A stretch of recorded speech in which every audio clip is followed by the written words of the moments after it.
A former head of the UK government's Brexit department has admitted leaving the EU has made the UK poorer and an independent Scotland more likely.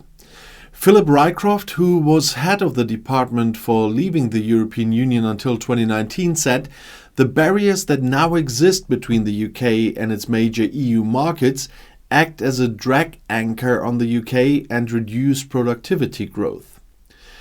Coming out of the EU means we will be poorer than otherwise we would have been, said Rycroft. Rycroft and former BBC journalist David Shugman were speaking at a sold-out event organised by the European movement in Scotland. Rycroft added that he believed Brexit has made an independent Scotland more likely, but stressed there would be no way for Scotland to be part of the UK single market and the EU if it left the Union.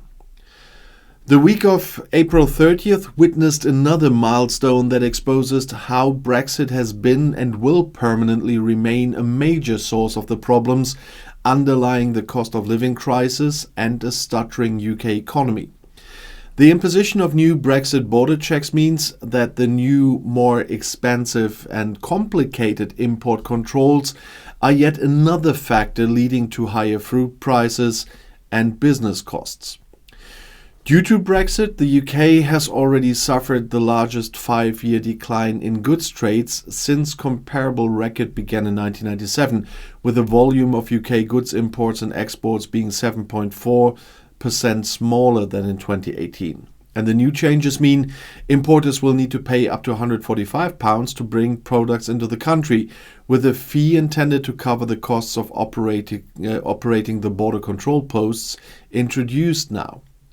Food suppliers have warned that the checks will increase food prices and reduce consumer choice and impose impractical requirements on businesses.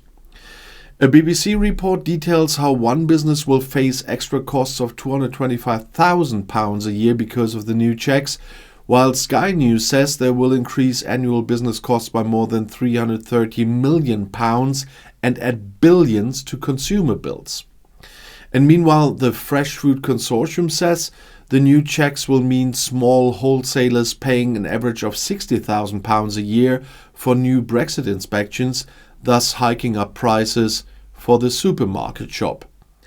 Some food importers have warned that the new checks could add 60% to costs. Warning about the impact of these Brexit changes are being highlighted across the trade press, whether it be the grocery trade, retail or hospitality and catering. And prominent industry publications like the Grocer report on how the new checks could send Britain into food security chaos. It has also been noticed internationally, with France 24 reporting that the new checks could drive up UK food inflation, and America's CNN headlining on the UK bracing itself for less choice and higher prices. And meanwhile, it has also been reported that the effects of Brexit have also seen a windfall for Ireland, where the Treasury had reaped €700 million in customs duties because of imports of clothing, food and other goods from Great Britain. Boris Johnson fought and won the 2019 UK general election with the slogan "Get Brexit Done." It was a bet that voters were fed up with years of Brexit drama and wanted the government to cut a deal and finally get out of the EU. With a healthy majority, Mr. Johnson was able to sideline the Democratic Unionist Party and do the deal which effectively left Northern Ireland inside the EU single market for goods. For most voters in Britain, that may have been enough for them to accept that Brexit was largely finished with. Wasn't. But in Northern Ireland, the sea border continued to dominate politics, ultimately leading to the collapse of devolution there. With the Windsor Framework and a subsequent side deal with the DUP leading to the restoration of devolved government, there is perhaps an argument that Brexit is now done in Northern Ireland too, which I doubt, by the way, because events this week show that it's difficult to sustain this argument. Firstly, a House of Lords committee highlighted the significant unfinished business of veterinary medicines. Medicines have been one of the most difficult post-Brexit trade issues in Northern Ireland. That is because Northern Ireland has remained in the EU single market for medicines, despite getting most of its medicines from distributors and manufacturers in Great Britain. Under the terms of the original deal, the Northern Ireland Protocol, medicines being sent from Great Britain to Northern Ireland would have required retesting and relabeling to ensure they met EU standards.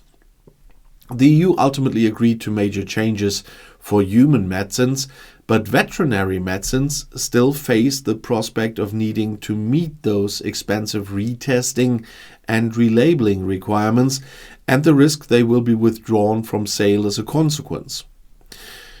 The history of Brexit suggests a deal will ultimately be reached on this issue, but that will first require a serious negotiation. The Lord's report found no evidence that a negotiation has yet started, and the committee chair, Lord Jay, suggested it might not happen until after the European and UK elections. And this week also saw the long-delayed start of physical checks on EU agri-food products entering Great Britain. However, goods from the Republic of Ireland are exempt from these checks, for now. That is mainly because the facilities at the Irish seaports in Wales are not ready and are unlikely to be complete until the first half of next year. Also hovering around this issue is the question of how to impose controls on Republic of Ireland goods entering Great Britain without disturbing the unfettered flow of goods from Northern Ireland. Unfettered access for Northern Ireland goods was a central Brexit promise from the UK government. That promise is given legal form by the qualifying Northern Ireland goods regulations, which say that most goods in free circulation in Northern Ireland count as qualifying for unfettered access. There are indeed tighter requirements for food and animal feed. The major challenge around enforcement is how to impose controls on non-qualifying goods without interfering with the free flow of qualifying goods. For example, goods from the Republic of Ireland can flow freely into Northern Ireland, and the UK government says it is not going to be checking shipments from Northern Ireland as they arrive at Kinrine in Scotland, for example. So how many illicit Irish goods will be detected on this route? The suggestion here is spot checking, but the precise way in which this is part of Great Britain's post-Brexit border will be enforced and everything is not yet clear. And a vote in Northern Ireland Assembly last week demonstrated how Brexit is going to remain a persistent feature of Northern Ireland politics. It concerned an obscure regulation, content requirements for organic pet food. It was not a regulation drawn up by a Stormont minister or assembly member. Instead, it was a piece of EU law flowing from the Brussels regulatory system. And the assembly was voting on whether it should be added to the body of EU law, which continues to regulate the production and sale of goods in Northern Ireland. In this case, it was relatively uncontroversial, as the practical effect of the regulation is to align UK and EU rules. Most unionists who voted were content to back the regulation, as failing to do so would create more divergence between Great Britain and Northern Ireland. And that means the regulation got the necessary cross-community support and will be implemented in the end. However, the first of these applicability motions on an equally obscure area of regulation did not get cross-community backing. And the UK government now has to decide whether it will make this a subject of negotiations with the EU or impose the regulation without unionist support. There will be a conveyor belt of these applicability motions for as long as Northern Ireland is in the single market for goods and the rest of the UK is not. The potential for them to become a focus of political disagreement is obvious. Between unionists and nationalists in the Assembly, between the local parties and the UK government, and in the end between the UK and the EU.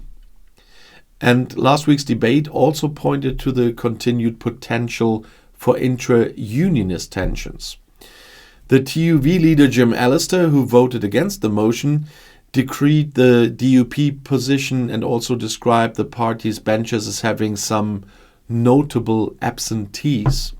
Some 15 DUP assembly members supported the new EU law, but 9 DUP members were not even present for the vote.